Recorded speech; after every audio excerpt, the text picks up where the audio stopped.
Kasi syempre we have to look at the greater scheme of things na hindi lang naman po yata yung politika sa local lang may konting iringan. Meron din pong konting tension sa global scene, which is yung issues natin with China, yung pakikipag joint exercises natin sa mga kapitbahay natin at saka sa US. So, hindi mo maiwasan na ganun po ang isipin din natin.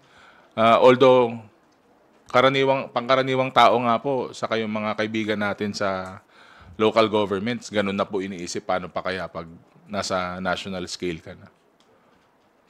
Sana mali ako. Thank you po. Wala Akala na ko mas. meron pa. Thank you. Bibian Gulia from ABS-CBN. Good morning, Kong. Follow up lang dun sa huling question ni Mela. Ano po yung sinasabi ninyo na gustong tabunan?